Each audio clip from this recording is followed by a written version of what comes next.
Assalamualaikum warahmatullahi wabarakatuh. Oke, kami dari kelompok 2 akan mewawancarai seseorang dengan profesi sebagai guru. Oke, sebelum kita memasuki wawancaranya itu, kali ini kita akan memperkenalkan diri apa namanya itu, anggota-anggota dari kelompok kami. Oke, dengan saya Yusuf sebagai pewawancara. Nama saya Muhammad Arifin. Nama saya Muhammad Akal Fajri. Nama saya Sultan Zakir Ramadan. Dan yang ada di belakang kamera itu adalah Priyatna Adi Mandala sebagai kameramen dan Rafa Syawayudi sebagai editor. Oke. Oke, sebelum itu kita ucapkan bismillah terlebih dahulu untuk mewawancarai dan semoga berhasil. Oke. Assalamualaikum Ibu. Salam. Oke Bu, kami dari Oke, jadi sebelum itu saya akan memperkenalkan narasumber kita. Oke, Ibu, kalau boleh tahu siapa namanya? Nur Mulki. Oke. Ibu mengajar di sekolah SMP 54 Bandung kan, Bu? Iya, oke. Oke, Bu, sebelum itu kita ucapkan dulu bismillah ya teman-teman untuk kelancaran semuanya. Oke. Bu, pertanyaan yang saya akan tanyakan yang pertama adalah apa yang memotivasi Ibu untuk menjadi seorang guru? Kecintaan untuk mendidik, membina. Terus bagaimana Ibu menjaga semangat mengajar di tengah tantangan yang ada? Menjaga semangat mengajarnya, ya kita karena sudah mulai sesuai dengan sesuai dengan jurusannya, membimbing anak. Selain itu kan ada pahalanya juga. Oh, Jadi mau terus ibu pahalanya saja. Pahalanya maksudnya religius. Oke, pertanyaan ketiga adalah metode pembelajaran apa yang paling sering Ibu gunakan di kelas? Lebih ke interaktif aja ya, diskusi kelompok. Berarti biar siswanya tuh lebih aktif gitu ya Bu ya. Terus yang pertanyaan kelima adalah apa pengalaman paling berkesan yang pernah Ibu alami sebagai seorang guru?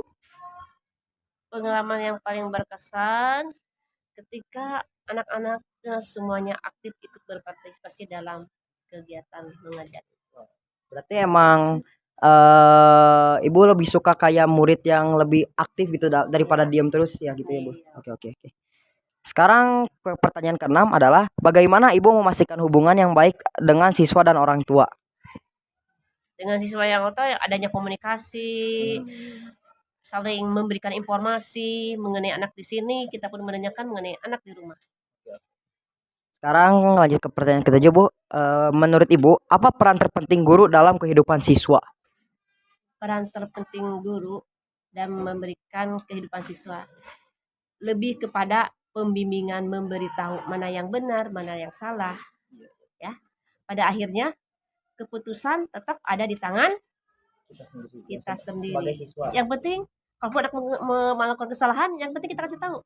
Yang penting mereka tuh siap untuk bertanggung jawab dengan kesalahannya. Dia tahu bahwa apa yang saya lakukan itu nanti resikonya apa. Itu aja. Karena emang tugas seseorang itu hanya untuk membimbing. Nah, karena semua keputusan kan ada di tangan kita. Mengarahkan, memberikan jalan. Nah, iya. Oke. Pada akhirnya kan, karena tidak hanya di sekolah saja kan, yang namanya lingkungan pemberi sesuatu yang baik atau positif negatif itu, ada lingkungan yang lainnya lagi. Nah, di sekolah dibimbing begini, di lingkungan rumah atau orang tuanya sendiri yang kadang memberikan hal yang negatif. Sekarang lanjut ke pertanyaan ke-8 Bu. Bagaimana cara Ibu menghadapi perubahan dalam sistem pendidikan? Ya ikuti saja. Mengikuti alurnya aja.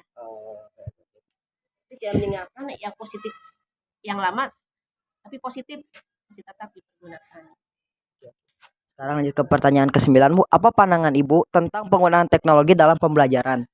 Karena emang sekarang kan emang zaman tuh semakin berubah. Nah, jadi emang teknologi pun sekarang yang dulunya kayak tidak memakai teknologi gitu dalam ujiannya kayak cuman kertas doang, sekarang menggunakan HP. Apa tanggapan Ibu? Ya, dengan perkembangan teknologi yang sekarang bagus sekali, cuma yang penting pandai menggunakan teknologi itu. Pintar-pintarlah menggunakan teknologi itu.